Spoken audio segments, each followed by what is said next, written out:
जाते भरे अरहंतारि महा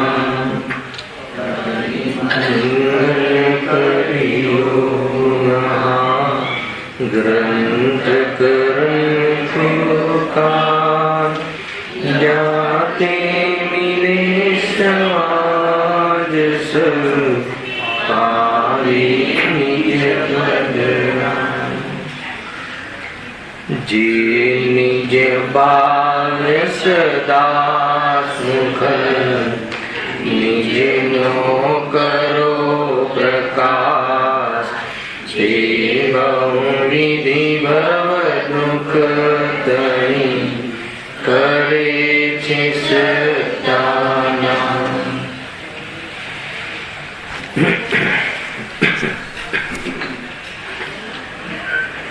आज श्री मोक्ष मार्ग प्रकाशक ग्रंथ से तीजा अधिकार पर આપણે સ્વાધ્યાય ચાલી રહ્યો છે। ગઈકાલે આપણે હેડિંગ ઉપર વિશેષ ચર્ચા કરી હતી।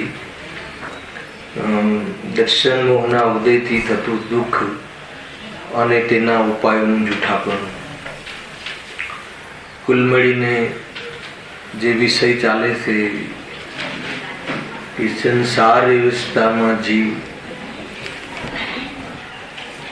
જે પણ કોઈ પરિસ્થિતિ સંસાર અવસ્થામાં કર્મના ઉદયને આધીન થતી હોય છે એમાં જીવ દુઃખી થાય છે। આ અધિકાર સંસાર અવસ્થાની વાત નથી બતાવતું, પણ એ સંસાર અવસ્થામાં જીવ દુઃખી થાય છે, ખેદ ખિન્ન થાય છે, ભયભીત રહે છે, એની ચર્ચા છે। याने एक प्रकार थी आपने ये प्रमाणित करावे से कि जो ये अवस्थाओं में तू दुखी थाय छे अने पाछो तू एना जे उपायो करे छे पण जूठा छे एम कही अने आपने साचा उपायो तरफनी प्रेरणा करावानो अहींया उद्देश्य छे। कुल मिलीने जे संसार अवस्था वारंवार આપણે કહીએ છીએ તો સંસાર અવસ્થા કોને કહે છે? થોડીક એની ચર્ચા આપણે કરીએ તો પાપ પુણ્યના ફળની જ્યાં ઘટનાઓ બનતી હોય છે એવા પ્રસંગો જેના જીવનમાં ઉભા રહેતા હોય છે એને પણ સંસાર કહે છે। પણ શબ્દ વાપરી પ્રભુ એટલે બહારના નિમિત્તની પ્રધાનતાથી સંસારની આવી ચર્ચા હોય છે। ફરીથી પાપ પુણ્યના ઉદયના પ્રસંગો જ્યાં સુધી બનતા રહે ત્યાં સુધી સંસાર ઉભો છે એમ કહેવાય છે। કઈ પ્રકારે સંસારની ડેફિનેશન છે? આ બહારની ઓરથી એક ડેફિનેશન છે, એને લઈને स्थूल अपेक्षाए अरिहंत परमात्मा ने पण ज्यां सुधी पुण्यना उदयना प्रसंगो समुषण आदि रहे थे त्यां सुधी हजू मार्गमां से मोक्ष नामना तत्व ने प्राप्त पूर्णते रूपे थया नथी कहता, त्यां सुधी संसार कह्यो।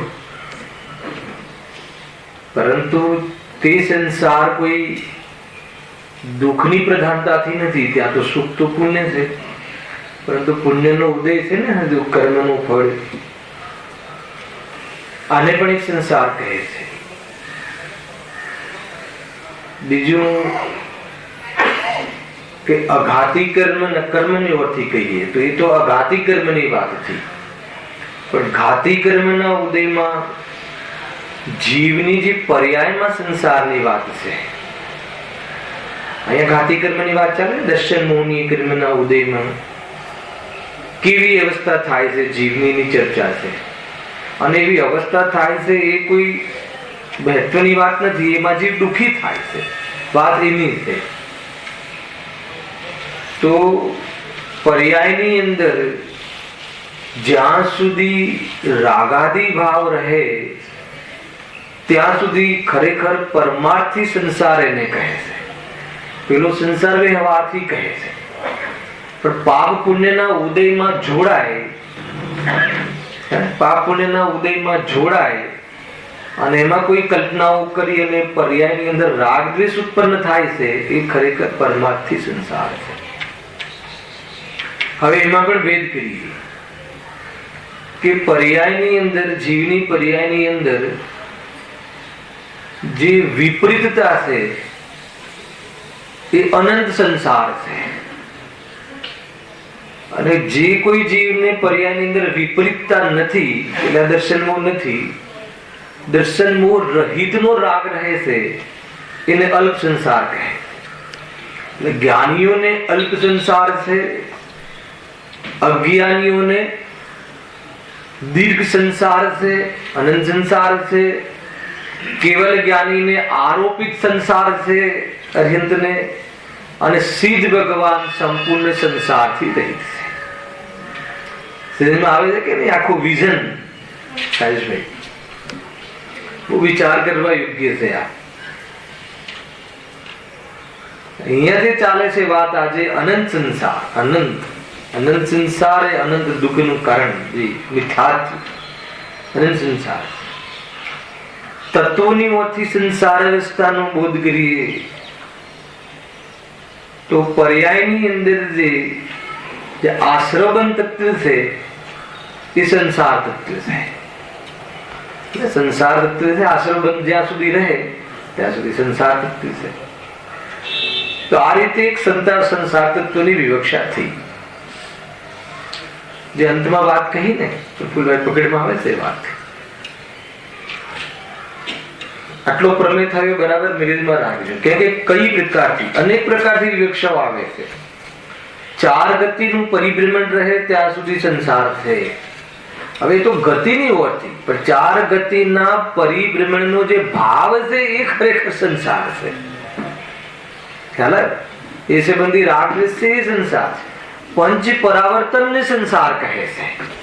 કઈ પ્રકારથી તમને ડેફિનેશન મળશે? પૂતગલ, પંચ પૂતગલ પરાવર્તન જે કરે છે, એટલે પૂતગલને ચાહે છે અને એ પૂતગલો માટે, એને પોતાના કરવા માટે પરની એ આખી લાઈફ ટાઈમ અનાદિથી જે પરિણમન કરે છે, અનાદિથી જે પ્રવર્તન કરે છે, દેશ વિદેશ જાય છે. દેશ વિદેશ જાય છે કે સ્વર્ગ નર્ક જાય છે, ચાર ગતિઓમાં ફરે છે. એ ફરવાને સંસાર કહે છે. અનેક પ્રકારથી સંસારની ચર્ચાઓ અહીંયા આવી છે. જે મૂળ વાત કહી ને કે જે ખરેખર પર્યાયની અંદર જે વિપરીતતા છે, વિપરીતતા એટલે શ્રદ્ધાની ભૂલ છે. પદાર્થના સ્વરૂપની ખબર નથી, જીવ ચેતનાથી અંજાન છે, પોતાના સ્વરૂપથી અંજાન છે કે નહીં? निखिल जड़ता तो दिखती प्राण, चेतना अपने से अनजान, अरे पाकर खोया भगवान. ठीक है न देखा कबीर संत. પાકર ખોયા એટલે શું? હોવા છતાં જોતો નથી. એ અનંત સંસાર, દીર્ઘ સંસાર, અનંત સંસાર મિથ્યાત્વ જેને ચાલી ગયું છે, છતાં સંસ્કાર વશ જે રાગ દ્વેષ આવે છે જ્ઞાનીઓને, એ અલ્પ સંસાર. ફરીથી કહું છું આટલું વિઝન. અને જેને પૂર્વમાં કરેલા પુણ્યના ફળ બાકી રહ્યા છે એવા અર્યંત પરમાત્માને ઔપચારિક ઉપચારથી સંસાર, અને આવો ઉપચાર પણ જેને મટી ગયો છે, પાપ પુણ્યના ફળ મટી ગયા, સર્વ કર્મથી રહિત થઈ ગયા, એવા સિદ્ધ ભગવાનને સંસારમાં ભાવ વર્તે છે. આટલે સુધી આવતી વાત છે. એમાં આપણે કયા સંસારમાં છીએ? દીર્ઘ સંસારમાં છીએ કે અલ્પ સંસારમાં છીએ? બાકીની વાત અર્યંત તો છીએ નહીં. ખ્યાલ આવે? સિદ્ધ સ્વભાવ રૂપે તો છીએ, પણ સિદ્ધ તો છીએ નહીં. તો આપણે કયો સંસાર છે? અનંત સંસાર. એ અનંત સંસારની ચર્ચા, અનંત સંસાર એટલે અનંત દુઃખી, ખ્યાલ આવે કે એની અહીંયા ચર્ચા ચાલે છે. એ આપણે અહીંયા 52 નંબરના પેજ પરથી ત્યારે ગઈકાલે પણ આપણે એનું હેડિંગની વિશેષ ચર્ચા કરી હતી. આજે એનો વિસ્તાર આપણે વિશ્લેષણ કરીએ છીએ. ખરેખર આજે જે આવ્યું ને વિષ કુંભ, એ સંસાર કોને વિષ કુંભ કહ્યું? હે ને, જે વ્યવહાર ઉત્તમ અર્થનું જે વ્યવહાર જે છે વ્યવહાર, હવે તમે એને કોને તમે અહીંયા વિષ કુંભ કહેશો? ઉત્તમ અર્થ રૂપ ધર્મ ધ્યાન, બીજો એક શબ્દ હતો ઉત્તમ અર્થ રૂપ પ્રતિક્રમણ. વ્યવહાર ઉત્તમ અર્થ પ્રતિક્રમણ, વ્યવહાર ઉત્તમ અર્થ ધર્મ ધ્યાન, એ વિષકુંભ છે. જો એ ચોપડીમાં લીધી છે કે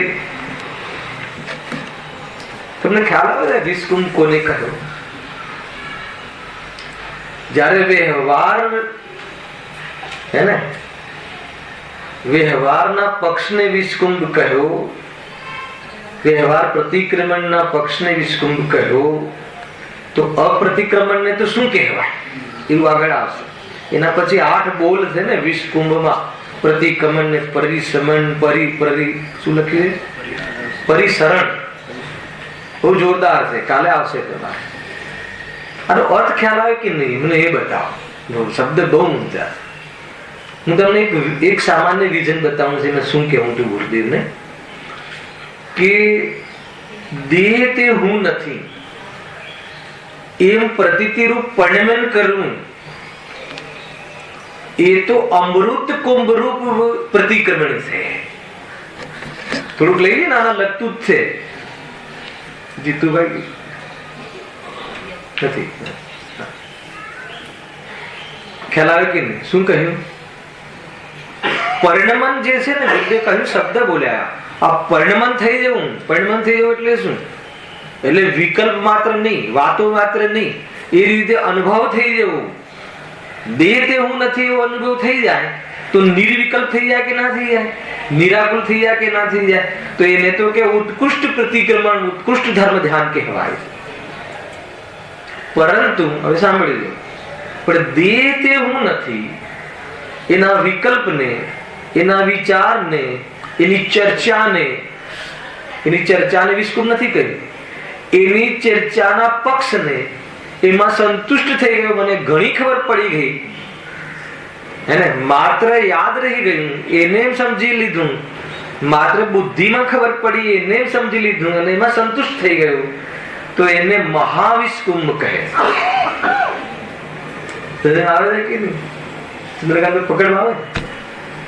અને ગજબની વાત છે કે જ્યારે પ્રતીતિ થશે જીવને, એના પૂર્વમાં આ ચર્ચા હશે, અને એના પછી બી જ્યાં સુધી પ્રતીતિ થઈ ગયા પછી બી આત્મસન્મુખ થવા અર્થે અગર ચર્ચા કરશે તો આજ કરશે, બીજી કઈ ચર્ચા કરશે? જેને આત્માનુભૂતિ નથી થઈ એ પણ એના પૂર્વમાં દેહ જુદો, આત્મા જુદો એવી ચર્ચા જ કરશે. બીજી કેવી ચર્ચા કરશે?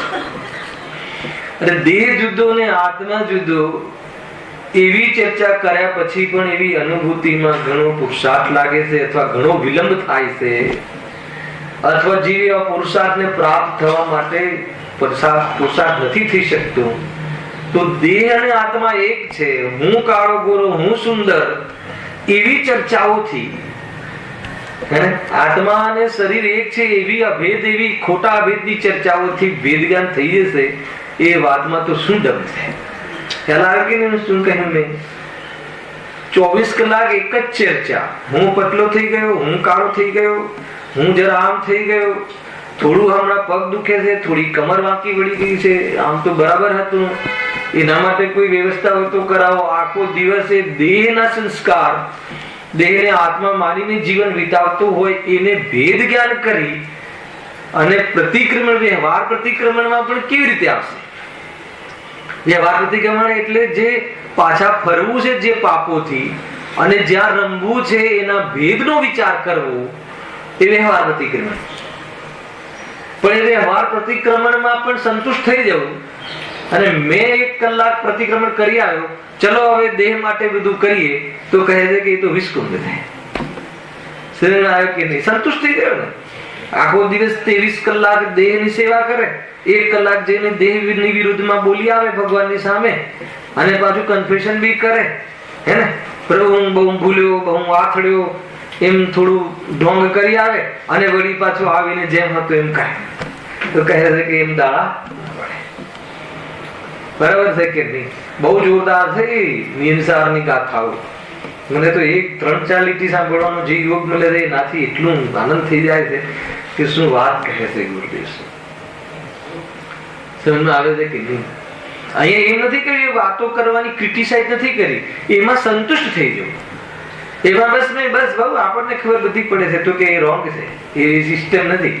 તો વિસ્કુંભ છે, અરે તે તો તારી પ્રગતિ અટકી ગઈ, એને આગળ ભેદ વિજ્ઞાન કરીને આત્માની અનુભૂતિનો અવસર ખોઈ નાખ્યો, એટલો મોટો મતલબ કે અપરાધ કરી નાખ્યો, ત્યાં સંતુષ્ટ થઈ ગયો. તો એમાં એમ કેમ ખ્યાલ આવે છે કે એ રીતે છે.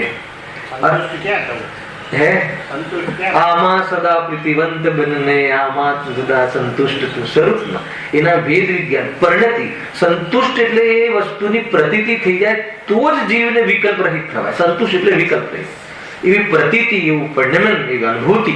એના પૂર્વમાં વિચારો હોય છે, પણ એ વિચારોમાં કંઈક માની લેવું.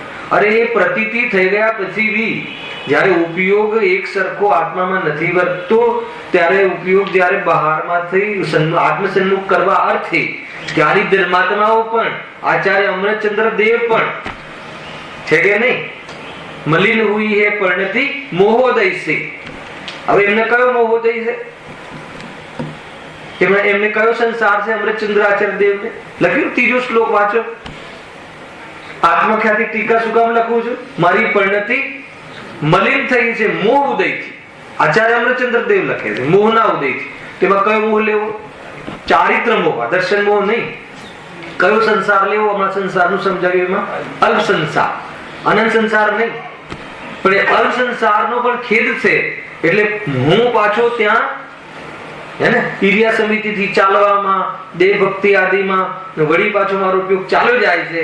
તો ત્યાંથી હું ફરીથી એ આત્મખ્યાતિ ટીકા લખીને અથવા એના માધ્યમથી આત્માનું સ્વરૂપ ફરીથી, આત્માનું સ્વરૂપની તો પ્રતીતિ છે, એમને ખબર નથી, પણ એ તો એક પ્રકારથી પરિણતિ રૂપ ભેદ જ્ઞાન ચાલે છે એમને, પરંતુ ઉપયોગ રૂપ ભેદ જ્ઞાન નથી ચાલતું. જયારે ભોજનમાં આવે છે, ત્યારે આહાર 15 પ્રમાદ કહ્યા મુનિરાજોને. પણ જયારે અહીંયા કોઈ કાકરી ખૂંચતી હોય ને, તો કાકરી સંબંધી ઉપયોગ તો જાય છે ને, તો ઉપયોગ અન્ય જગ્યાએ ગયો ને, તો એ વખતે એ કહે છે કે સ્વરૂપમાં ન રહ્યા ને તો કઈ પ્રમાદ થઈ ગયો. ગજબ છે. હવે આપણે તો કાકરીમાં જાય છે કે બધે જાય છે? હવે કેવો પ્રમાદ! જોરદાર છે, બહુ મોટી વાતો છે ત્રિપુલભાઈ. ધર્મ સાંભળવાના ને ધર્માયતનોના અને ધર્મ ક્રિયાઓમાં ઉત્સાહ ન આવવો એ લૌકિક જનોનો પ્રમાદ છે. ખ્યાલ આવે કે નહીં? 5 ઇન્દ્રિયના વિષયો ભોગોમાં ઉત્સાહ આવવો અને ભોગોથી છૂટવાના, અનંત સંસારથી છૂટવાની વાતોમાં ઉત્સાહ ન આવવો એ તો પ્રમાદ છે, એ લૌકિક જનોનું પ્રમાદ છે. આત્માની પ્રતીતિ થવા છતાં પણ એટલો રાગ રહી જાય શ્રોતાજનો પર અથવા દેવશાસ્ત્ર ગુરુનો, અને સ્વરૂપમાંથી બહાર આવીને ભક્તિ અર્થાત તો શ્રોતાજનોના હાથે પ્રવચન કરવાનો ભાવ આવી જાય, તે મુનિરાજોનો પ્રમાદ છે. શરીરમાં આવે છે કે નહીં? પ્રમાદ છે, આળસ છે, રાગ છે, કસાયની તીવ્રતા છે. કસાયની તીવ્રતા કહી ત્યાં મુનિરાજોમાં સંજલન કસાયની તીવ્રતા આવી તો ભોજનનો ભાવ આવ્યો. કસાયની સંજલન કસાયની પ્રપોર્શનેટ મંદાર રહી તો શુદ્ધિ જોવાનો અથવા શુદ્ધિથી ભોજન કરવાનો ભાવ રહ્યો, અને કસાયનો અનુદય રહ્યો તો શુદ્ધો ઉપયોગ થઈને આત્માની આરાધનામાં મુનિરાજ ગયા. ખ્યાલ આવ્યો કે નહીં? અબુદ્ધિપૂર્વકનો રાગ રહ્યો ઉદયમાં. મુનિરાજ જયારે શુદ્ધ ઉપયોગમાં હોય ત્યારે રાગમાં નથી હોતા, ઉપયોગ રાગમાં નથી હોતા. ઘણા બધા વિઝન છે, આ ઘણા બધા દૃષ્ટિકોણ છે. મહાપુરુષોની વાતો સાંભળીને પણ આપણે ક્યાં ઉભા છીએ એનો નિર્ણય કરવો જોઈએ. મહાપુરુષોની વાહવા કરવા માટે નથી, એમનું જીવન જોઈ અને આપણે ક્યાં ઉભા છીએ અને આપણે ત્યાં પહોંચવા માટે શું કરવું જોઈએ કે જે એમને કર્યું છે. ખ્યાલ આ પ્રકાર આ એ વિસ્કુંભની વાતો કેટલી જોરદાર કહી આજે તો. એટલે કે દેહથી આત્મા વિંદે છે એની વાતો કરવી વિસ્કુંભ નથી. એ વાતોમાં વાતોનો આનંદ લેવો અને સ્વરૂપ આવો છે એનો આનંદ લેવો, એમાં અંતર છે કે નહીં? તો એ કર્યું ત્યાં. હવે કોઈને આત્માનુભૂતિ થઈ ગઈ પછી આચાર્યદેવ કહે છે કે છતાં તું ભેદ વિજ્ઞાનના વિકલ્પોમાં આવે છે, એને એ જ્ઞાની ધર્માત્મા એ બંધનું કારણ હોવાથી એને વિસ્કુંભ માનતા સ્વરૂપમાં પ્રવેશ કરે. મને એ બતાવો કે જ્યારે જ્ઞાની ધર્માત્મા હોય કે કોઈ મુનિરાજ હોય, એ મુનિરાજ જ્યારે સ્વરૂપની બહાર આવતા હશે તો ઉપયોગ જ્યારે સ્વરૂપમાં લીન નહીં રહેતું હોય ત્યારે ભેદ વિજ્ઞાન સંબંધી જે વિકલ્પો કરતા હશે પછી અંદર જવાની પ્રક્રિયા કેવી રીતે થતી હશે? કયા બિંદુથી કયા વળાંક આવતો હશે? કયા પોઈન્ટથી એ ઉપયોગમાં સ્વરૂપમાં ઘૂસી જતા હશે? બતાવો, પકડજો આ વાત. સમીરભાઈ પકડીમાં આવે તમે કહો કે ભાઈ આ દેહ જુદો આત્મા જુદો, અનિત્ય ભાવના, અશરણ ભાવના, 12 ભાવના મુનિરાજની મુખ્યતાથી કરી છટાળાવાથી છે કે નહીં? મુનિરાજ 12 ભાવના ભાવે છે ને. હવે એમને દુકાન નહીં, મકાન નહીં, કાંઈ નહીં, અને વળી પાછું અનિત્ય ભાવના, અનિત્ય ભાવના, અશરણ ભાવના. હવે એના પત્નીના અશરણમાં છે કે એના પુત્રના શરણમાં છે કે એના કુટુંબના શરણમાં છે. હવે એમને અશરણ ભાવના એ તો આપણે ભાવવી જોઈએ. તો કે 12 ભાવનાઓનું ઉત્કૃષ્ટ જે ભાવનાનું જે ચિંતન છે એ વૈરાગ્ય ભાવના મુનિરાજોની વર્તી. તો હવે એમને એ જે આ પદ મળ્યું છે ને મુનિ પદ, એ પણ અનિત્ય છે. સાંભળ્યું છે? અરિહંત પદ છે ને એ પણ અનિત્ય છે. અને સિદ્ધ પદ ધ્રુવ અનુપમ અચલ અનુપમ ગતિ, તો એ તો સદાકાલ છે ને. તો કે જયારે દૃષ્ટિનો વિષય આવે હે ને ત્યારે એ પણ અનિત્ય છે. ખ્યાલ કે નહીં? સિદ્ધની પર્યાય દૃષ્ટિના વિષયનો આવે કે ના આવે? ના આવે ને. સિદ્ધ સ્વભાવ દૃષ્ટિનો વિષય છે, એ તો પ્રગટ કરવાનું ઉપાદેય છે, પરંતુ આશ્રયરૂપ ઉપાદેય તો સિદ્ધ અવસ્થા પણ એ અનિત્ય છે. એટલે એમને સિદ્ધ અવસ્થાનો પણ મોહ નહીં. તો પછી એમને જે વિકલ્પો આવે છે, એમને જે બહારના પદ આવે છે એમાં રંજાયમાન ન થઈ જાય એટલા માટે પ્રભુ નિત્ય તો એ ત્રિકાલ સ્વભાવ છે, એમાં નિત્ય ભાવનામાં બહુ ઉત્કૃષ્ટ ભાવનાઓ છે. આ ખાલી 12 ભાવનાનું આપણે એક મોસમ ચલાવ્યો ને 1 મહિનો, તો એમાં જેટલા વ્યૂ છે ને એ વ્યૂ થી ખબર પડે કે કયા કયા લેવલમાં, કયા કયા સ્તરમાં આના ભેદ જ્ઞાનના પ્રમેયો કેવી રીતે બને છે, અને શ્રાવકો અને મુનિરાજો અને જે અલ્પજ્ઞો કેવી રીતે આના માધ્યમથી સ્વરૂપમાં જઈ અને ઠરે છે, એવી ચર્ચાઓ. બહુ સુંદર ચર્ચાઓ છે. આપણે ભણી લઈએ, પાઠ કરી લઈએ, બહુ કઠિન કામ છે ભાઈ. એને જો આપણે વાત તો બીજી ચડી નહીં, પણ હવે ઠીક છે. જે 10 લક્ષણ પર્યો હોય છે ને, 10 લક્ષણ પર્યોમાં તમે આપણે બધા શું કરીએ છીએ? પ્રતિક્રમણ કરીએ છીએ. એને કયો કુંભ કહેવાય? પ્રતિક્રમણ ચંદ્રકાંતભાઈ જાહેર કર્યો છે કે નહીં? 7 થી 8 કે 7 થી 7.5 પ્રતિક્રમણ. એ પ્રતિક્રમણ નથી, પ્રતિક્રમણનો પાઠ છે. પહેલા તો સમજો, પ્રતિક્રમણ સામૂહિક ક્રિયા નથી, પ્રતિક્રમણ વ્યક્તિગત ક્રિયા છે. કે પાપ વ્યક્તિગત હોય છે અને એનાથી પાછા ફરવાનો પુરુષાર્થ વ્યક્તિગત. પાપ કેવી રીતે? તો બધા સામૂહિક પાપ હોય છે, દરેકને પોતપોતાના પાપ હોય. તમારા પાપ અલગ, મારું પાપ અલગ, એમનું પાપ અલગ. એ સામાન્ય પ્રશ્ન છે. પાપ તો વ્યક્તિગત જ હોય છે ને, કે આપણે એક સાથે બધા પાપ, તમારા પાપ, અહીંયા બધાના પાપ પરિણામ જુદા જુદા છે કે નહીં? પુણ્ય પરિણામ જુદા છે કે નહીં? વસ્તુગત પણ નથી, વ્યક્તિગત છે. પાપ પરિણામ વ્યક્તિગત છે. તો પછી હવે તમને જેટલો રાગ છે, રાગ પાપ કહો કે રાગ કહો, તો જેટલો રાગ છે એ અનુસાર તમારો પુરુષાર્થ અલગ અલગ હોય ને. પ્રતિક્રમણ એ રીતે છે. તો પ્રતિક્રમણ તો એ શું છે? તો પ્રતિક્રમણનો પાઠ છે. આપણે ભેગા થઈને એક પાઠ કરીએ છીએ કે જેથી એનાથી એક આપણને આ વસ્તુ અહીંયા જીનાગમમાં છે એનો બોધ કરાવવા. હવે સાંભળજો થોડું પોઈન્ટ. એ પ્રતિક્રમણની પ્રથાને વિસ્કુંભ કર્યો છે. એને પ્રથા માની અને એમાં તમે જો એક દિવસ પ્રતિક્રમણની જગ્યાએ પ્રોગ્રામ બીજો ગોઠવી દેજો. તમારી પાસે મતલબ કે એટલા મતલબ કે ચિઠ્ઠીઓ આવી જશે, જીવને એમ થશે કે કેમ. હવે માન લો ક્યારેક તમારે પ્રતિક્રમણ હોય ને તો એ વખતે પ્રતિક્રમણ સંબંધી ચર્ચા રાખી છે, એમ લખજો બોર્ડ પર કે પ્રતિક્રમણ નથી આજે, અને પ્રતિક્રમણ ઉપર અશ્વિનભાઈનું પ્રવચન છે, ખાલી એટલું લખજો. તમારી પાસે એટલા બધા મતલબ કમ્પ્લેન આવી જશે કે એની પ્રતિક્રમણ તો જોઈએ છે.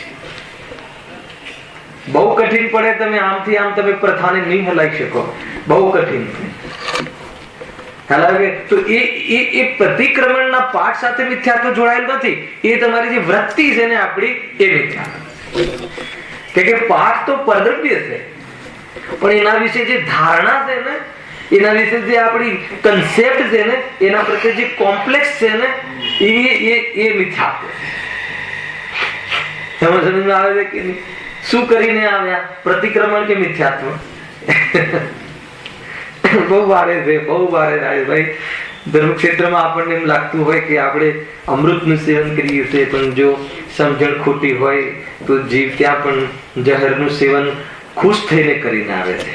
એને દુકાનમાં તો એકવાર એને એમ થાય કે અરે આ તો હું પાપ કરું છું, દુઃખી છું, પણ મંદિરમાં એને એવું ક્યારે નથી લાગતું કે હું પાપ કરું છું, મિથ્યાત્વનું સેવન કરું. હેલા કે હું પરથી ભૂલું પડી જાય. બહુ કઠિન છે. તમે ફેરવ્યું ભાવ મતલબ જી બંધાઈ જાય છે કે એક પર્યાયથી પંચમેરીની પૂજા એના સ્થાનેથી હટાવીને જોજો. અમને જે સંચાલન કરતા હોઈએ ને આપણે જેવી જ્યાં બી, તો એમાં બધા અનુભવો થાય છે. આજે અમારે 5 ઉપવાસ હતા ને પંચમેરુની પૂજા ના કરીને અમારો તો ધર્મ રહી જાય. હું કહું છું કે એ વખતે શ્રી મંદિર ભગવાનની પૂજન કરી તો એમાં બધું આવ્યું કે ના આવી ગયું? જે પણ કોઈ પૂજા એક વ્યવસ્થાના અર્થે આપણે સામૂહિક પૂજનની અંદર એક વ્યવસ્થા ભલે બનાવીએ છીએ, પણ એનો આગ્રહ જે છે, અને એ આગ્રહમાં એની જે વૃત્તિ એ છે કે આ ના થયું તો મારું વ્રત રહી ગયું, તો કહે છે કે વ્રતને બહારની ક્રિયાને શું મતલબ છે? કે શાયની મર્યાદાનું નામ વ્રત છે. એટલે ઘણી બધી વાતો છે. આ બધું મિથ્યાત્વના પાઠની અંતર્ગત છે ઓલરેડી, એટલે કોઈ વિષયાંતર નથી, પરંતુ ચાલતા વિષયને કેવી રીતે એમાં શું કહેવું છે, વિષકુંભ કહીને શું કહેવું છે, તો એ છે. ખ્યાલ આવે છે કે નહીં? અને ઘણી વખત એ તો એક પ્રકારથી જીવોને જોડવા માટેનું એક આપણે સામૂહિક આયોજન કરીએ છીએ, એમાં કોઈ દોષ છે એવી મારી કોઈ કોમેન્ટ્સ નથી. એ તો આપણે એને સામૂહિક સ્તર પર જે આખા વર્ષ દરમિયાન એવા ભોળા જીવો નથી પધારતા, તો કમસે કમ એ બાને આવીને અહીંયા રિયલાઇઝ કરે કે અરે આ પણ એક મહાન વાત છે, અને એ અર્થે આપણે જે સામૂહિક આયોજન કરતા હોઈએ છીએ એમાં કઈ ભૂલ નથી ભાઈ. અને પ્રભાવનાની એ મુખ્યતા એ છે, પરંતુ કોઈ ઘણીવાર એવું બધી ક્રિયાઓ છેલ્લા 20-25 વર્ષથી એવી રીતે પરિણમી કે કાપલીઓ રાખીએ, કાપલીમાં 4 વાક્ય પ્રફુલભાઈ બોલે, 4 વાક્ય સમીરભાઈ, પછી 4 વાક્ય હર્ષદભાઈ બોલે, એમ કરીને પાઠ આપણે જે પૂરું ગમે એમ કરીને કરી નાખતા હોઈએ છીએ, પરંતુ એમનું મર્મ શું છે, પ્રતિક્રમણ શું છે. એને હું તો ઘણીવાર એમ વિચારું કે સાંજના એક પ્રવચનોમાં થોડો આ બી પોષણ રાખવું જોઈએ. જે બી વક્તા આવે એને કોઈ પ્રતિક્રમણના પાઠ તો કરીએ છીએ, પણ 15 મિનિટ એના વિશે પણ તમે તો એના પ્રતિક્રમણ કરતા સમયે તમારું એની સાથે લિંક બનશે, એના વાક્યોના વાચ્યમાં તમારો ઉપયોગ લાગશે, અને એની સાથે કદાચ વાચ્યની સાથે પોતાના સ્વરૂપનું જોડાણ થઈ ગયું તો સાચું પ્રતિક્રમણ થઈ જશે, કે જેને અમૃત કુંભ કહેવાય છે. હલાય કે નહીં? ઘણી બધી વાતો એના કન્સેપ્ટ છે. તો ઘણી વખતે ક્રિયાઓ બદલવાની જરૂર નથી, ક્રિયાઓ પાછળના સંદેશ, ક્રિયાઓ પાછળના ઉદ્દેશ, ક્રિયાઓ પાછળના એના બોધ કરાવવાની જરૂર છે. ક્રિયા તો ક્રિયા તો બરાબર છે, એમાં કઈ ખોટું થોડી છે, પણ એની પાછળનું જે વ્યૂહ છે એ વ્યૂહની ખબર હોવાના કારણે જીવામાં ખોટી રીતે મિથ્યાત્વનું સેવન કરીને જાય છે. બહુ જરૂરી છે, આ બહુ જરૂરી છે. અને ઘણી વખત એવું લાગે ને કે ભાઈ આ પ્રભાવના તો જે ગુરુદેવના સમયમાં થઈને એનાથી ડબલ થવી જોઈએ. અને જેમ કે અત્યારે ચંદ્રકાંત ઉપર બાળકો છે ને, હમણાં હું દર્શન કરવા ગયો છું, પાઠશાળા ચાલે છે, તો ખરેખર અમે આપણે જે કાર્ય સમિતિ ને કારોબારી જે છે ને એને એ લોકોને પ્રોત્સાહિત કરવામાં અથવા આપણી એ લોકોને સપોર્ટ બહુ કરવો જોઈએ. બાળકોની સંખ્યા ઘટવી ના જોઈએ. ખ્યાલ આવે છે? બહુ મતલબ કે સમાજ માટે આ મહત્વનો પ્રશ્ન છે કે ભાઈ કેમ ઘટે બાળકોની સંખ્યા. બહેનો કેટલો પ્રયાસ કરી રહી છે પણ ત્યાં ભાઈઓની કોઈ સપોર્ટ, એક કાર્ય સમિતિ હોવી જોઈએ. બાળકોની મતલબ ટીચરો તો ખાલી ભણાવે, બાકીની વ્યવસ્થા જે બી કાર્ય સમિતિ કરે. અને એના પછી કોઈ લોકો આવતા નથી, બાળકો ન આવ્યા તો મા બાપનો સાથે કોન્ટેક્ટ કરે કે શું પ્રોબ્લેમ છે, ગમે એમ કરીને બાળક આમાં જોડાય હે ને. તો એવી જાતિનું પણ એક પ્રવૃત્તિ હોવી જોઈએ. ડે બાય ડે બાળકો 100 ના 50, 50 ના 25, 10 થઈ જશે. અને ખરેખર જે સંસારમાં સમાજની અંદર જે ધાર્મિક સંસ્કાર, જો સંસ્કાર વગરની સંપદા પણ વાસ્તવમાં એક પ્રકારથી શું કહેવાય, શાનું કારણ છે? પતનનું કારણ છે. સંસ્કાર વગર જો તમે એને ગાડીની ચાવી કે કોઈ ઓર્ડર કે કોઈ અધિકાર કે કોઈ સંપત્તિ આપી દીધી તો એ એવી રીતે યુઝ કરશે કે જેનું પતન થઈ જશે. અને એના નિમિત્તે સમાજ પણ આખો ભયભીત રહેશે. આ ધ્યાન રાખવા જેવી વાત છે. એમ જ છે ને સમીરભાઈ?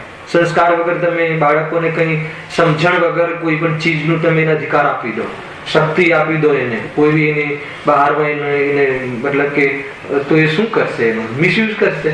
એટલા માટે બહુ જરૂરી છે. ખેર આ તો અહીંયા તો આપણે ત્યાં તો થાય જ છે વિકાસ, પણ એ વિકાસના અર્થે થોડુંક આપણે લોકો ધ્યાન આપવું બહુ જરૂરી છે. બાકાયદા કેમ કે એક પ્રકારથી જો સ્વરૂપમાં રહેવાતું હોય તો ક્યાંય જવાની જરૂર નથી. અને સ્વરૂપમાં ન રહેવાતું હોય ત્યારે ઘણી વખત સ્વરૂપમાં રહેવાના પ્રસંગો કેવી રીતે વધે એ રીતના ભાવ જો આત્માર્થીઓને ન આવે તો એનું આત્માર્થી લજ્જિત થાય.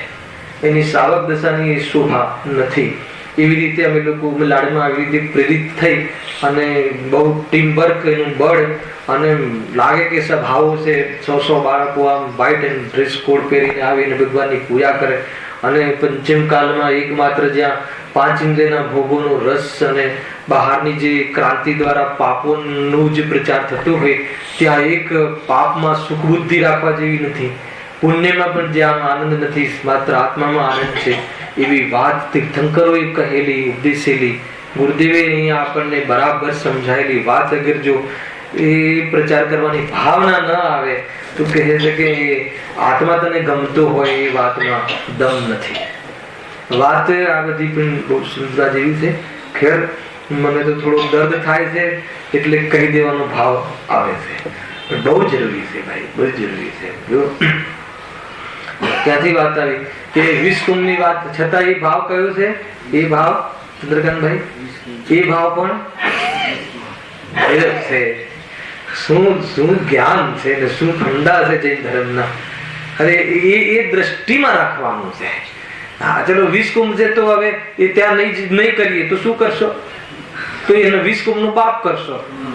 એ તો સ્વરૂપમાં જવાની પ્રેરણા અર્થે, અને આ ભાવમાં કોઈ તને ગૌરવ ના આવી જાય, અભિમાન ના ચડી જાય એ અર્થે આને 20 કુંભ કહી અને એના તરફની દ્રષ્ટિ અર્થાત તો એ સ્વભાવમાં સંમિલિત નહીં કરવાના અર્થે આ પ્રકારનું નિરૂપણ છે. પરંતુ એના ક્રમમાં એ પણ ન આવે તો વાત ક્યાં રહી? બધું એકદમ બેલેન્સ ચિંતન હોવું જોઈએ. નહીં તો તમે જે હમણાં 20 કુંભ કહ્યું, વળી પાછી એનું પ્રેરણા આપી અને પ્રેરણા કરીને પછી પાછા કહો છો કે 20 કુંભ છે, તો ખરેખર છે શું? સમજવા આવે છે કે નહીં? દરેક વસ્તુ સમજવા જેવી છે. કોઈ પણ જગ્યાએ અટકવાની વાત નથી. ક્રમમાં જે સ્ટેશનો આવતા હોય છે એનો નિષેધ પણ નથી. અને સ્વરૂપના સંચેતન સિવાય બીજો કોઈ ઉપદેશ જૈન ધર્મનો નથી. સમજમાં આવે છે કે અરે એ કરવામાં પણ આપણા અંદરના પરિણામો વધે છે ને, આપણને આત્મા તરફની સન્મુખતા દર્શન કરવાના પ્રેરણા વધતી હોય છે ને, એ મુખ્ય છે. એમ છે. હવે વિષયનો પ્રારંભ કરીએ તો જેવી આપણી પાસે 20-25 મિનિટ છે. જો દર્શન મોહના ઉદયથી મિથ્યા દર્શન થાય છે. આ લીટી ચાલી ગઈ હતી ગઈકાલે. મિથ્યા દર્શન અહીંયા કયા કર્મની વાત છે? દર્શન મોહનીય કર્મના ઉદયમાં શું થાય છે? એક, અને એ થવાથી આત્મા દુખી થાય છે. બે. ફરીથી દર્શન મોહ કર્મ છે. દર્શન મોહનીય કર્મ છે. મોહનીય કર્મની એક પ્રકૃતિ છે જે સ્વયં જીવે બાંધી છે. એના ઉદયમાં જીવને મિથ્યા દર્શન થાય છે. કોનું મિથ્યા દર્શન? મિથ્યા દર્શન, મિથ્યા વત્તા દર્શન, ખોટું દર્શન. તો કોનું ખોટું દર્શન? જે પણ 6 દ્રવ્ય છે અને સ્વયં આત્મા છે એ સંબંધી એને ખોટી ધારણા ચાલે છે. એ સંબંધી એના ફંડામેન્ટલ, એ સંબંધી એના સ્વરૂપ સંબંધી એની ખોટી માન્યતા ચાલે છે, એને મિથ્યા દર્શન કહે છે. એટલું સમજમાં આવ્યું કે નહીં? એ જ મિથ્યા દર્શન છે. તો એનાથી પ્રોબ્લેમ શું છે? ખ્યાલ આવે કે નહીં? તો એનાથી દુઃખી થાય છે. આ એ અધિકાર છે. આ મિથ્યા દર્શનમાં આમ થાય છે ત્યાં સુધી તો બરાબર છે કે મિથ્યા દર્શનમાં બીજું શું થાય? મિથ્યા દર્શનમાં એ જ થાય કે ભાઈ જે વસ્તુ જેવી છે એવી ન માને. એ લખ્યું છે જે વડે જેવું તેને શ્રદ્ધા છે તેવું પદાર્થ સ્વરૂપ નથી, અથવા જે માને છે એવું પદાર્થનું સ્વરૂપ નથી, અર્થાત તો પદાર્થનું જેવું સ્વરૂપ છે એવું એ માનતો નથી. બે એક જ વાત છે ને. કેવું છે પદાર્થનું સ્વરૂપ કે જે માનતો નથી, અથવા એ જે માને છે પણ કેવું એ વસ્તુનું સ્વરૂપ નથી? આ રીતના પ્રશ્નો મૂકો તો તમને એનો જવાબ મળશે. ટૂંકમાં આ વાત રિલેશન સુખ દુઃખ થી છે. એટલે કે જે સુખના કારણો માને છે, સાંભળ્યું બરાબર, 7 તત્વ છે આ લીટીમાં. જે ફરીથી કે જે પર છે એને સ્વ માને છે, અને જે સ્વ છે એને પર માને છે. ખ્યાલ આવે કે નહીં? અથવા જે પોતાની ચીજ છે એને પરાઈ માને છે, અને જે પરાઈ ચીજ છે એને પોતાની માને છે. આવી જેની વૃત્તિ હોય, આવી જેની પ્રવૃત્તિ હોય એને શું કહે છે? મિથ્યા દર્શન. બરાબર છે? એમાં કયા તત્વ સંબંધી એને ખ્યાલ નથી? જીવ અને અજીવ તત્વ. પછી સુખના કારણો જે હોય છે એને દુઃખના કારણો માને છે, અને દુઃખના કારણો જે છે એને સુખના કારણો માને છે. આમાં કયા તત્વ આવે? બાકીના 5 આવ્યા: આશ્રવ, બંધ, સંબંધ, નિજરા અને મોક્ષ. 7 તત્વ સંબંધી ભૂલ, એનું નામ મિથ્યા દર્શન. હવે સુખના કારણો, દુઃખના કારણો. હવે આશ્રવ બંધ સુખના કારણ છે કે દુઃખના કારણ? તો આપણે શું માનીએ છીએ? તમને શબ્દમાં ભાવ વાસન નહીં થાય, તમને એનું વિશ્લેષણ એક્સપ્લેન કરવું પડે છે આપણે. હાલા, આશ્રવ અને બંધ. આશ્રવ એટલે રાગદ્વેષ, મિથ્યાત્વ, અવિરતિ, પ્રમાદ, કષાય યોગ. એ 5 આશ્રવના ભેદ છે. તો એ દુઃખના કારણ છે. પરદ્રવ્ય દુઃખનું કારણ નથી. પરદ્રવ્ય તો દુઃખનું કારણ પણ નથી ને સુખનું કારણ પણ નથી. એને પર કહે છે. અને રાગદ્વેષ ને પર કેમ કહે છે?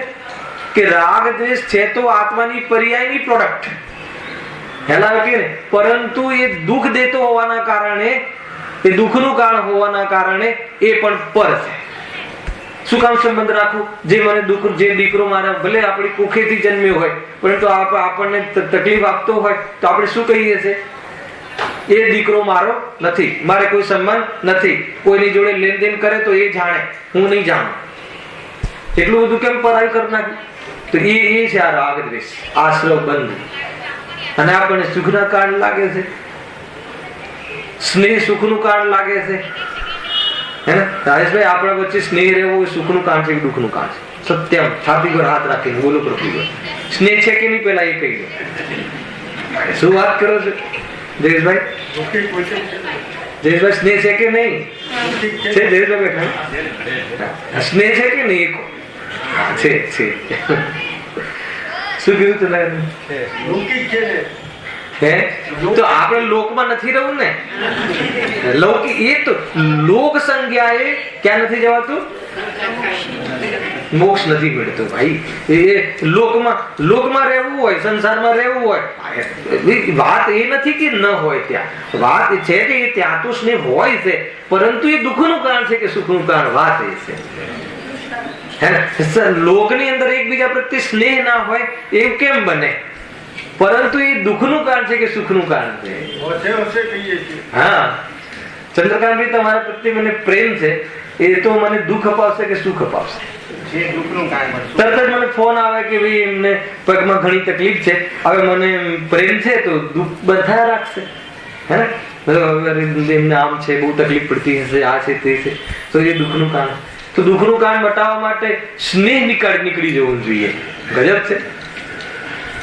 સર્વજ્ઞ ભગવાનને આપણા પર સ્નેહ છે કે નહીં? હોવો જોઈએ કે ના હોવો જોઈએ? રાગી તો કેસે હોવો જોઈએ? ભગવાનને ઘેર બેસાડી દે, દુકાનના થડે બેસાડી દે. હલાવે કે નહીં? વિતરાગીને રાગી બનાવતા કેટલી વાર, પણ બની થોડી જાય, કલ્પનામાં બનાવી દે. બહુ મોટો દોષ લાગે છે, અવર્ણવાદ છે. હલાવે કે નહીં?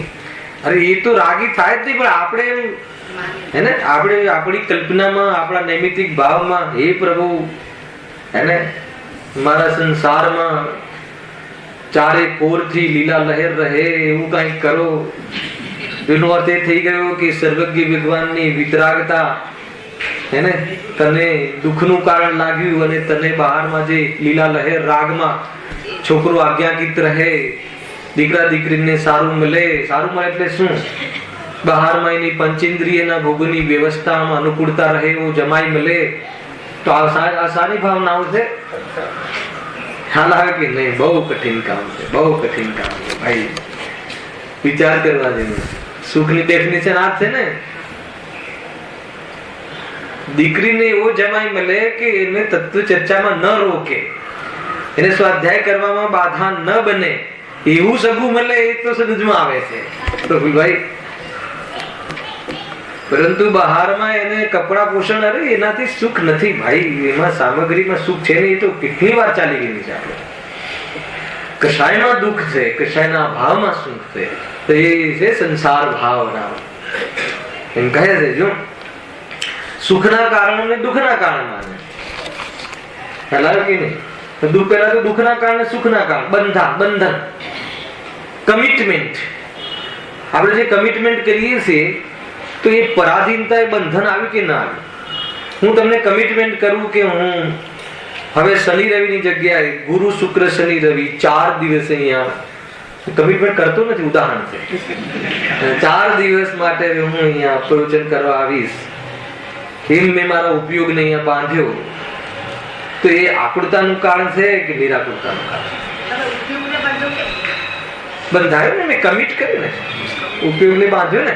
મેં મારા ઉપયોગમાં એમ તમને કમિટ કર્યું કે હા હું કરી લઈશ, હું રોટલા કરી લઈશ, હું તમે ચિંતા નહીં કરતા, હું બરાબર ઘરની સંભાળ રાખી લઈશ. તો આ તમે સંભાળ રાખી શકે છે? પહેલા રાખી શકતો નથી તો બી એને કમિટ કર્યું ને, તો આખિરકાર થશે શું? ખ્યાલ આવ્યો કે નહીં? એની વાત. તો એ બંધન દુઃખનું કારણ છે. મૂળરાજ નથી બંધાતા. એમ કહેજો કે કોઈ મુનિરાજ આવ્યો હોય તો કે અમારા લાડની ને અમારા બોરીવલીની અંદર તમે કેટલા વાગે આવશો પ્રવચન કરવા? અગર જો પ્રવચનમાં બંધાય તો સમજી લેવું કે મુનિ દશા નથી. કોઈ નહીં, ચલતે ફિરતે ફકીર. મન આવે તો આવે, ઉપયોગમાં આવે તો કીધા વગર આવે. અને કીધા વગર શું સામે એમાં કોઈ પાત્ર જીવ લાગે તો કહે, શું કહે? નથી પ્રમત ને નથી અપ્રમત, તું એક જ્ઞાત ભાવ છે. હે ને? બંધાય નહીં. એટલો રાગ વિશેષ હોતો નથી એમને કે આ શ્રોતા આવે તો કહું, એમ નહીં. એટલે બંધાય નહીં. આવે શ્રોતાને કહેવાનો ભાવ આવે, પણ હું કહીશ એવી અંદરની મનોવૃત્તિમાં બંધાય નહીં કે કાલના પ્રવચનમાં પ્રફુલભાઈ આવશે ને હું એમને આ પ્રમેય બતાવીશ તો બંધન છે. હવે દેખાય નહીં, હવે જીતુભાઈ તો દેખાય નહીં, મારે એમને આ કેવું હતું ને જણાવવું હતું, ચાલુ થઈ જાય વેદના. બહુ એટલે કમિટમેન્ટ છે આ ખોટા. તો બહુ હું તો તમને બહુ ઉત્કૃષ્ટ ઉજ્જવલ પક્ષના કમિટમેન્ટ બતાવું છું. આપણે જે ફિલ્ડમાં કમિટમેન્ટ કરીએ છીએ ને એ તો ખ્યાલ આવે કે નહીં? હું છું ને એમ, કોઈ ચિંતા નહીં કર, તું તારે બેટા 2 દુકાન વધાર, હું છું ને તારી પાછળ. એ જે કમિટમેન્ટો, અને બીજા દિવસ સવારે તો જોવા ના મળે હે ને, 4 માણસના કંધે જતા હોય, કોણ? આત્મા નહીં, શરીર. અને કમિટમેન્ટ કરવા વાળો બીજે કમિટ કરવા ગયો. બહુ ડેન્જર વાતો છે ભાઈ. કાંઈ નથી જીવનમાં, કોઈ જગ્યાએ અટકવા જેવું નથી. એકમાત્ર તત્વ જ્ઞાન કરીને સ્વરૂપમાં સમાઈ જવા જેવું છે. એના માટે આ માનવ જન્મ મળ્યો છે. આ જન્મ જો ગયો તો પછી આ અવસરો નહીં મળે. બહુ વિચાર કરજો. એટલા પાપ કરે. ઘણું બધું આગળ તો વૈરાગ્ય વાળું આવવાની ચર્ચાઓ છે. એકવાર વિચાર કરવા જેવું છે. જો શું કહે છે, જે વડે જેવું તેને સદ્ધાન છે તેવું પદાર્થ સ્વરૂપ નથી, તથા જેવું પદાર્થ સ્વરૂપ છે તેવું એ માનતો નથી. તેથી તેને વ્યાકુળતા જ રહ્યા કરે છે. બસ પોઈન્ટ આ વ્યાકુળતા રહ્યા. અહીંયા એ અધિકાર ચાલે છે. માનો કે મિથ્યા દર્શનમાં થાય શું? કે જે સ્વરૂપ જેવું છે એવું માનતો નથી, બરાબર છે? અથવા તો બીજામાં પોતાની કલ્પના કરે છે કે દીકરો મારો છે, એવી જાતિની કલ્પના કરવી, અને એ મને મારું જોશે, મારો વેપાર જોશે, મારી સેવા કરશે, એવી માન્યતા ચલાવી, એ બધું મિથ્યાત્વ છે. આ મિથ્યાદર્શન. પ્રોબ્લેમ એ નથી. શું વાત કરી? પ્રોબ્લેમ આ નથી. અહીંયા આ અધિકારમાં એ વાતને મુખ્ય નથી કરવી કે એ તો આપણે કરીએ જ છીએ, પણ એ કરવાથી તું દુઃખી થઈશ. વાત એ નથી. અહીંયા જ્ઞાન એ કરાવવાનું છે કે એ તું કરે છે એ વાતને અમે સમજીએ છીએ, બધા એ જ કરે છે ને. આપણે બધા શું કરીએ છીએ? એ જ કરીએ છીએ. બીજા પદાર્થનું જેવું સ્વરૂપ નથી એટલે શું? જે પદાર્થ જેવો છે એવો માનવો એટલે શું? જળને જળ માનવું, ચેતનને ચેતન માનવું, એમ નહીં. એટલું જ નહીં. એ જુદો, હું જુદો. એ પર છે અને હું એ મારા નથી, હું એનું નથી. એ માનવું એ જેવું છે એવું માનવું થયું. એનું નામ સમ્યક્ છે. આ જળને જળ તો માનીએ છીએ, પણ એનાથી મને લાભ થાય છે એ ચૂકીએ છીએ. તો કહે કે તે એને પર કઈ રીતે માને? કોઈ એમ કહે કે નહીં, અમે પર માનીએ છીએ, શરીરને થોડી અમે અમારું માનતા હશું, આ મકાનને અમે થોડું અમારું માનતા હશું. કોઈ માને મકાનને? આપણને ખબર જ છે ને આપણું નથી. તો કહે છે કે આપણું ન માનવાનો અર્થ ખબર છે? આપણું પર, એને પર માનવાનો અર્થ ખબર છે? એનાથી મને કોઈ લાભ થતો નથી, મારા સુખનું પ્રયોજનની સિદ્ધિ એ પદાર્થથી થતી નથી, એમાં કોઈ પણ પ્રકારનું પ્રયોજન ન ભાસવું, એનું નામ એ પર. આ પરની વ્યાખ્યા લખી રાખજો હૃદયમાં. પરની શું વ્યાખ્યા કરી? અરે આ તો અન્ય લોકો એ બોલે કે ભાઈ બધા જુદા છે, બધા સ્વાર્થના સગા છે, કોઈ કોઈનું છે નહીં, એ તો બધે ચાલે છે. આ વાતો થોડી આપણે ત્યાં જ ચાલે છે, પણ એનો મર્મ શું છે? એનું વિઝન શું છે? દ્રષ્ટિકોણ શું છે? એને પર માન્યું ક્યારે કહેવાય? પર માન્યું ક્યારે કહેવાય? કે જ્યારે એમાંથી આપણું સુખનું કોઈ પ્રયોજન ભાષિત ના થાય. એકલું સુખનું નહીં, એમાં દુઃખનું પણ પ્રયોજન ભાષિત ના થાય. કેમ કે એ મને દુઃખી કરાવે છે, એ બી એનો જોડે સંબંધ બાંધે, અને એ મને સુખી કરાવે છે, એ બી સંબંધ બાંધે. હાલાકી નહીં, બહુ ડેન્જર વાતો છે કે નહીં? કોઈની જોડે નફરતનો સંબંધ અને કોઈની જોડે પ્રેમનો સંબંધ, પણ બે સંબંધ તો થાય કે નહીં? નફરત પણ એક સંબંધ છે.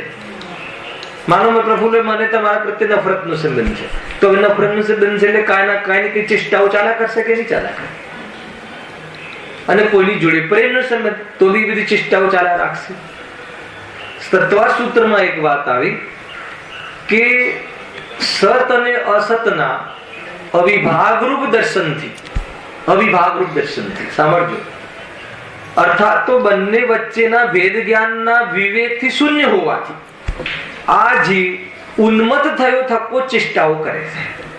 જોરદાર, મતલબ કે ખ્યાલ આવે કે ના આવ્યો?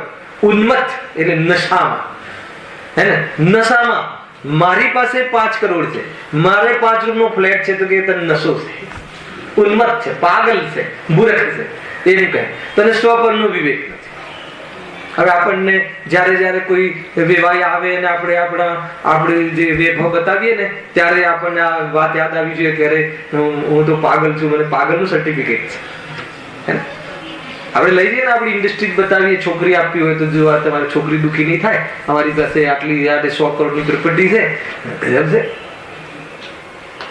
તમને એમ લાગે, પણ આ વસ્તુ આપણે વિચારી નથી કરતા, આ પ્રતીતિમાં ભણાઈ ગયું અંદરમાં. એને ના, એ તો વેવાય આવ્યા હોય, આપણું સગું થયું હોય તો આપણને એકબીજાનું વૈભવ બતાવવું જોઈએ કે ના બતાવવું જોઈએ? રાજેશભાઈ, તમારે એમાં પ્રસંગો ગયા તો આવો કોઈ પ્રસંગ થયો કે ના થયો? ખ્યાલ આવે છે કે નહીં? બહુ ડેન્જર વાત છે. અંદરમાં એક જાતની ફિલિંગ ચાલે છે કે હું બતાવું. આ જેટલા પણ જે આણું બતાવવાના, આણું પાથરવાના પ્રસંગો શું તમારે છે કે નહીં? અમારું પણ છે, કરીએ તો છે. કોઈ એવું કોઈ સમારી લખ્યા આપ્યું નથી આણું પાથરવું. કેટલા તોલા સોનું આપણે બધા હાર રાખે, આ મામાના ઘરેથી, આના ઘરેથી બતાવે. હવે તું શું વૈભવ બતાવે છે? સાના આણા અને સાના ટાણા શું છે? અરે આ તો મેથુન સંજ્ઞાનો ઉદય આવ્યો છે, બસ. એને જેવી રીતે નિપટે અને એના નિમિત્તથી ધાર્મિક પ્રસંગ કરીને અપટી નાખે, અને આમ છે. છતાં પણ જો એક ક્રાંતિ આવી ગઈ. મને ભાઈ રાજેશભાઈ કોઈ વખાણ કરવા નથી કહેતો, પ્રેરણા આપવા કહું છું. તમારી પત્રિકા વાંચીને ત્યારે મને એટલો હર્ષ થયો કે એક પણ પ્રોગ્રામ રાત્રિનો નહીં, એક પણ પ્રોગ્રામ. બરાબર છે? હા, તો હવે બીજી વાર ભૂલ નહીં કરતા. પણ મને જે ખ્યાલ આવે ને, તમે રિસેપ્શન પર મારી નજર ગઈ તો એ બી તમે દિવસનો કંઈક પ્રોગ્રામ રાખ્યો હતો. તો બહુ સારી વાત છે. ક્રાંતિ આવી જોઈએ કે એવી જ્યાં એ સંધિ કાળમાં વિશેષ જીવોની ઉત્પત્તિ અને થતું હોય ત્યાં જીવો પર કરુણા પણ ન આવે તો ઠીક નથી. ખેર, વાત એટલી છે કે અને કોઈ ભૂલ થઈ હોય તો શાસ્ત્ર સામે સ્વીકાર કરવો એમાં પણ વીરતા છે. ભાઈ, બહુ મોટી વાત છે, હે ને? એ રીતે પોતાના જીવને અંદરમાં ખેડવું જોઈએ, હે ને? હું તો પત્રિકા કોઈ આપે તો પેલા એ જ જોઉં કે આમંત્રણ આપણા માટે છે કે નહીં. રાત્રિમાં હોય તો એનો અર્થ એમ સમજી લેવો કે મારા માટે આમંત્રણ નથી, સાઈડમાં મૂકી દો. રાત્રિમાં જવું નહીં, રાત્રિમાં બોલાવવાનું. રાત્રિમાં 5 મિનિટના વિષયો બહુ એ તમને એનું ક્યારેક એવું ચેપ્ટર લેશું ને શું છે આ રાત્રિ સાથે સંબંધ. બહુ મોટા મોટા વિષયો છે આ ચંદ્રકાંત. એક આત્માની પાસે પહોંચવા માટે મતલબ કે હું ચૈતન્ય સ્વરૂપ છું, દેહ તે હું નથી, એના પહેલા કેટલી પાળીઓ ઓળંગવી પડે છે.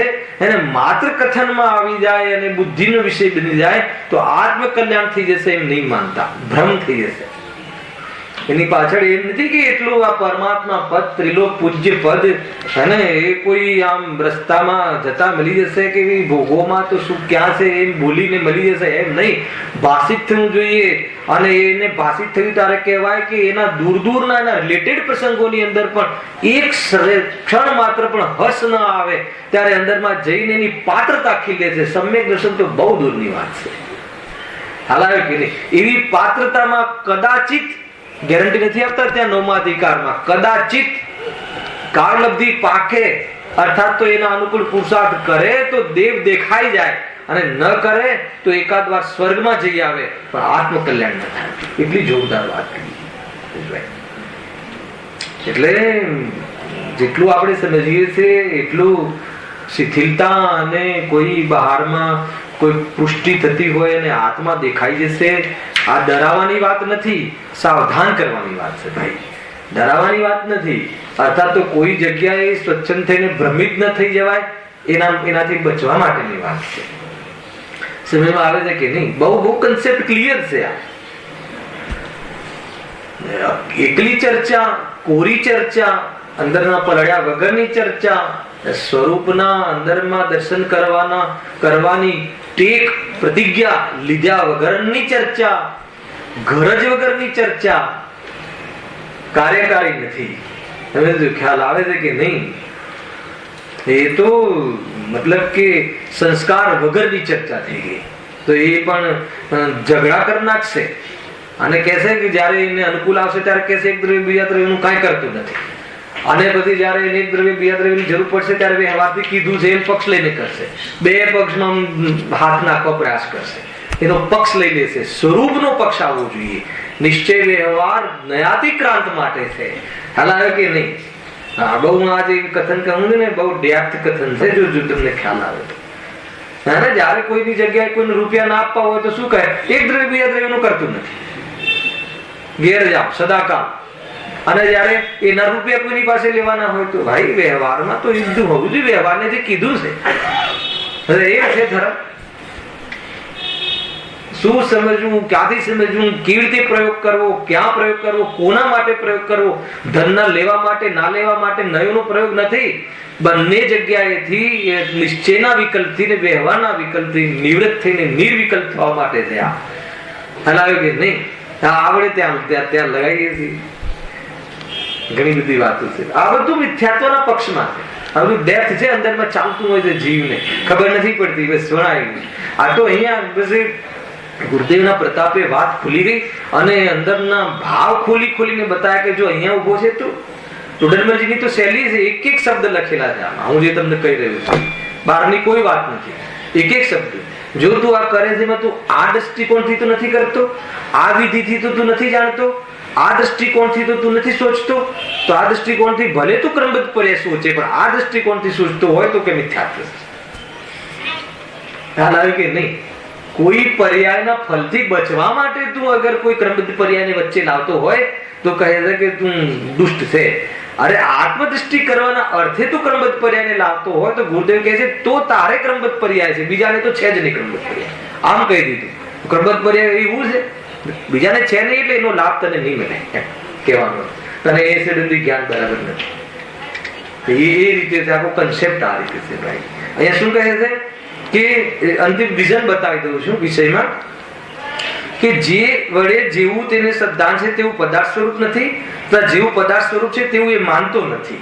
એટલે શું કે દીકરો અને પિતા અને પુત્ર બે એક નથી. આ દીકરો કોઈ દિવસ આપણો હોતું નથી, છતાં એવી મારો છે એવી કલ્પના કરવી એમના મિથ્યાત્વ. તો એમાં પ્રોબ્લેમ શું છે આપણને?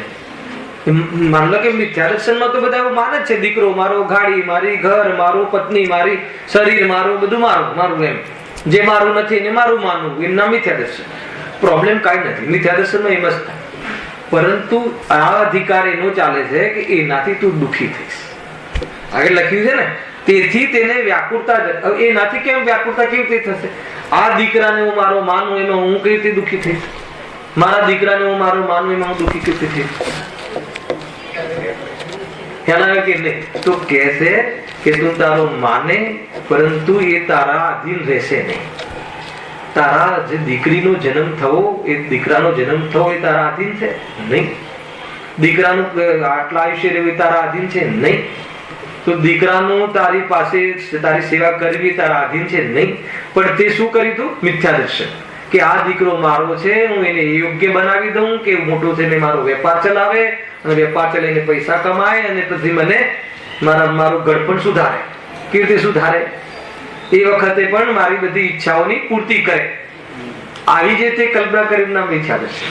ગજબ છે.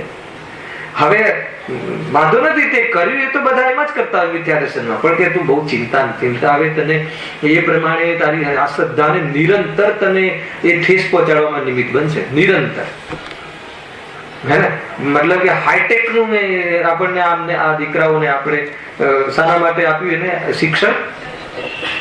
પાપથી કમાઈ અને પેટે પાટા બાંધીને અનેક વસ્તુ સહન કરીને પોતાના શોખ ભૂલીને પોતાનું સુખ ભૂલીને દુનિયાની દ્રષ્ટિએ હે ને પછી સંભળાવે છે ને દીકરાને, તને ખબર છે મેં તારા માટે કેટલું છોડ્યું છે, કેટલો ત્યાગ આપ્યો છે? તો કે તે એના માટે ત્યાગ આપ્યો, પણ તે આત્મા માટે ત્યાગ કર્યો તો તું બાદશાહ થઈ જાય. પણ તે દીકરા માટે ત્યાગ કર્યો. શાનો ત્યાગ કર્યો? હે ને, મતલબ કે ટીવી પર સારી સિરિયલ આવતી હોય તો છોડી છે, આમ ગણાવે. અને એ વખતે તારો પાઠ લીધો છે, તારું ટેકઅપ લીધું છે, હે ને, બહારમાં લગ્ન હોય, સારા સારા વ્યવહારો હોય તો એને છોડ્યા છે, પ્રતિષ્ઠાઓ છોડી છે, શિબિરો છોડી છે, સાચા સુખના પ્રસંગો એ છોડ્યા છે. એને કહે અને આજે તને 18 વર્ષે તું હાઈ ટેકનોલોજી થઈ ગયો અને હવે તું કે હું ફોરેન જઉં છું અને કાયમી ત્યારે જઈશ, તમારી જરૂર પડશે ત્યારે બોલાવીશ. શું છે આ? આવે છે કે નહીં? જરૂર પડશે એટલે ખ્યાલ આવે કે નહીં? ત્યાં નોકર આદિ નહીં મળે એ દિવસે બોલાય છે. આંખમાં પાણી આવી જાય ભાઈ. આ સંસ્કાર એટલા માટે પાઠશાળા ચલાવે છે કે નહીં રાજ? અને પછી 21મા વર્ષે લગ્ન થાય. તમે જૂનવાણીના વિચારો વાળા છો, તમારામાં કોઈ બરાબર સંકેત, તમારામાં કોઈ હાઈલી થિંકિંગ એમ્બિશિયસ નથી, હે ને? એટલે અમે તો બીજે જુદે રવા જઈએ છીએ. હવે એને હર સમયે એને જે ધારણા કરી હતી ને કે હું એ યોગ્ય બનાવી દઈશ, મારી સેવા કરશે, મારી ગેરહાજરીમાં એની મમ્મીની સેવા કરશે, એની બરાબર. હવે તો એને એવો ભાઈ દર, હવે આ જયારે મારી હાજરીમાં નથી કરતો તો મારા ગયા પછી શું કરશે? નિરંતર નિરંતર નિરંતર વ્યગ્રતા. તો કહે છે કે ભાઈ એ દીકરાના કારણે નહીં, તે એનામાં જે કલ્પના કરી હતી, તે એનામાં જે ખોટા દર્શન કર્યા હતા, એ જે ખોટી માન્યતા માની હતી, એ આજે પણ બદલી નાખ. આજે ને આજે સુખી થઈ જાય. ખ્યાલ આવે કે નહીં? એ રીતે આ મિથ્યા દર્શનના ઉદયમાં જે ચિંતાને ગ્રસ્ત રહે છે. બાકી ચર્ચા સહેજાનંદી હરિનાસી